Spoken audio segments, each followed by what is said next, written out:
everyone, welcome back to my channel. My name is Sofia and I'm a second year medical student at Deakin University in Australia.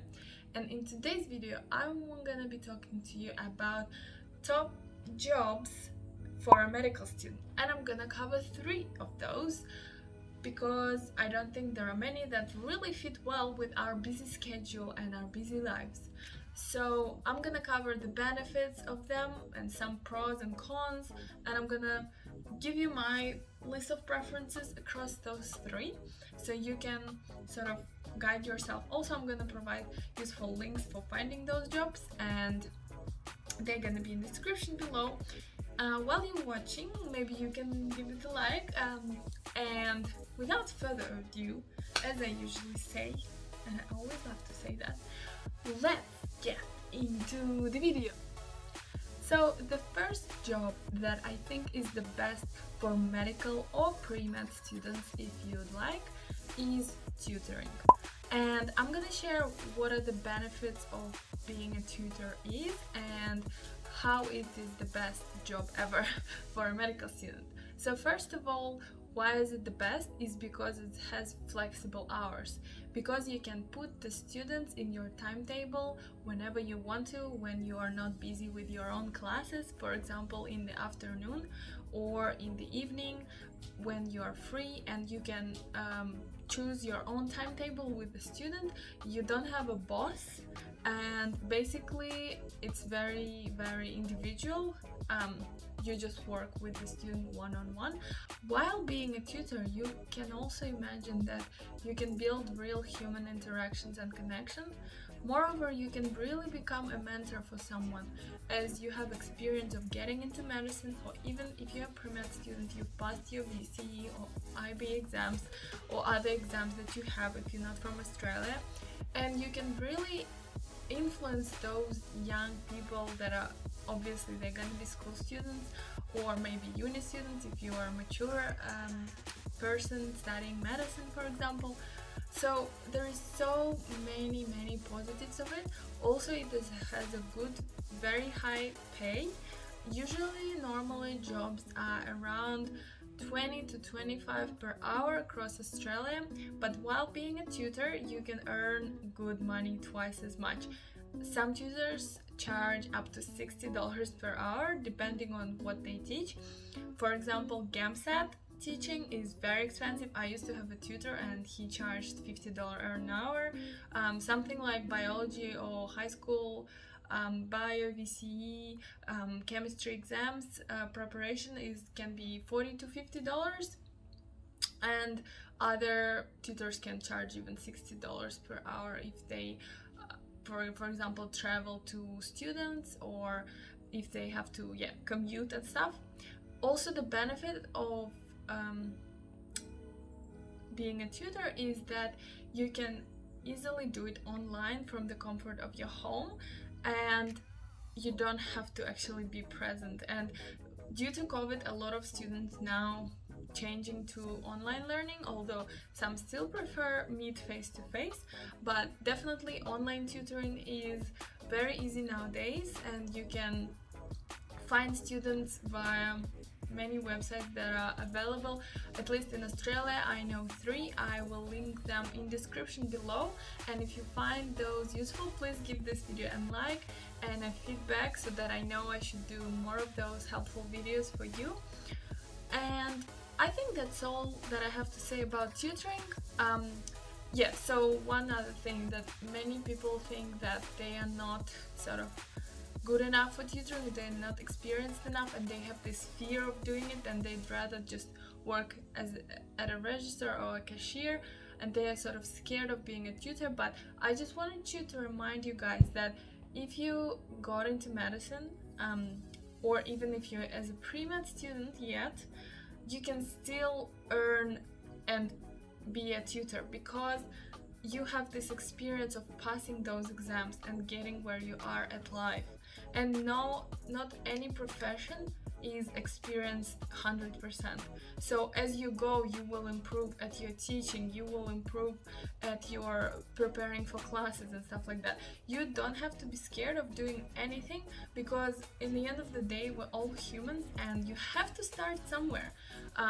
From my experience, I have been a tutor for 4 years, and I have improved drastically in my confidence, in my speaking, and how I teach the material. So it all comes and goes. So if you're scared, don't be, just try it and see it's not that hard and scary as it sounds. And it's good pay and it's great, it's fun. You have to communicate with children, it's like teenagers, it's so much fun and enjoy, and you can be a mentor to someone. I think it's just so valuable, and it also teaches you how to learn, because while teaching somebody else you can really see how it works and like what is a good way to study yourself. I don't know, it helped me a lot to study medicine, because when I was teaching something I was like, oh, that is the way that works, that's easier to remember that way, or they understand it that way, so that's why I'm gonna do it this way in my own learning. So it's just so many advantages, and just it's number one. But we have to mention other things, so let's go on to other jobs. So the number 2 job for medical or pre-med student, as I believe, is medical receptionist. Why is it good? Well, obviously because you are in a healthcare and you are based at the clinic or at the hospital. It is difficult to get the job, but the salary is usually good. It's usually like 25 to 30 an hour, so it's at the higher ranking. It's hard to get because they usually want the experience from you, but some clinics would like to take you without experience and they would teach you something, but it's just very, very high competition.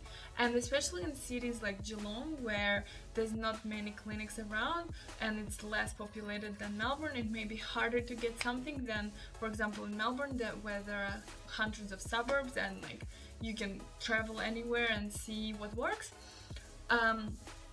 If you sort of feel like you can get additional training to become a medical receptionist, but again, it costs money and takes time, so maybe just search for those jobs that don't need any experience in medical field as a receptionist. And also many of those jobs, unfortunately, they just take you if you have connections. So if you're good at communicating with people, maybe try to get to know people in the clinics and be like, oh, like, hey, I really want this job as a medical receptionist, like I love the field, I love organizing stuff.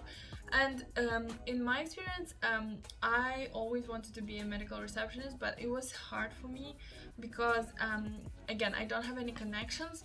Even if I did, it was sort of far from Geelong.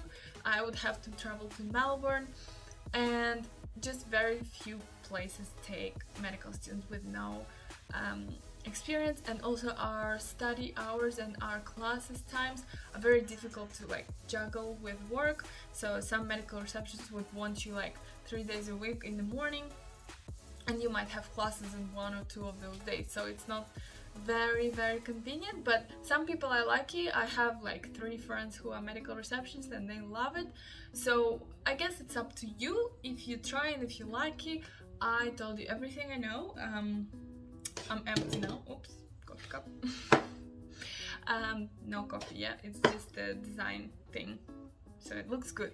I don't know, aesthetic, you know. Also my picture. And actually I'm wearing scrubs today because I just won them.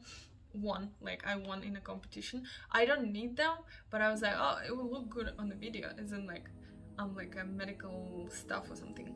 But we don't need to use them unless we're like actually working as doctors. Lastly, number 3rd top profession that I consider to be useful for medical student is obviously a nurse or a phlebotomist.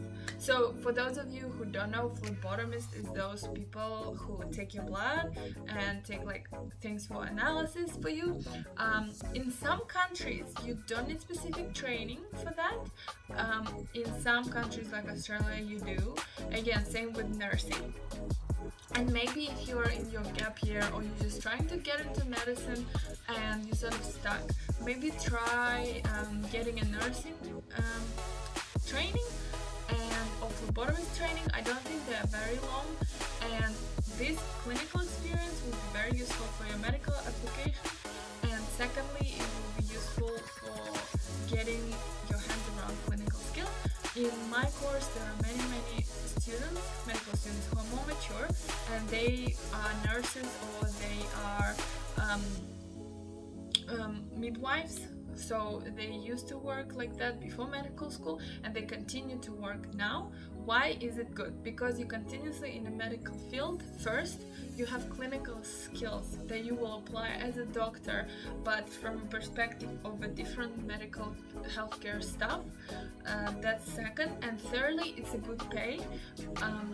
And you can choose your hours. I know a lot of medical students, they just pick shifts as they want according to our busy schedule and classes. So it's really likely that it will be fine with your studies and stuff. But again, if you're not experienced and sort of like me, straight out of uni, maybe it will be hard to really get nursing degree and phlebotomy. But from my conversations with other doctors, they all tell me that it's great if you could also be a phlebotomist while being a medical student. But again, it's very different and varies from country to country. Because as an intern, after completing your medical school, it will be hard to get those clinical skills a lot. So when you are a phlebotomist or nurse, you really know all the clinical skills, like hands-on experience, and it will be great to use as a doctor. But again, this like, it's not a perfect world. I know we would all like that, but it might be difficult. Anyways, that's all I gotta say. I don't even have other jobs that I think are good for medical school, because all other jobs like working at Woolies or working in some clothing shops, it's really time consuming, it's not high pay, and it's difficult to juggle along with our classes, because many jobs want you like 9 to 5, or like even part-time jobs, they have 10 to 20 hours, and it might be a difficulty when also you're an international student like me, when we only allow 20 work hours per fortnight, I think. So it's 10 hours a week maximum, and not many jobs like that. Many jobs are like 15 to 20 a week. So yeah, and it might be difficult for you to get those references for those jobs if you haven't worked before.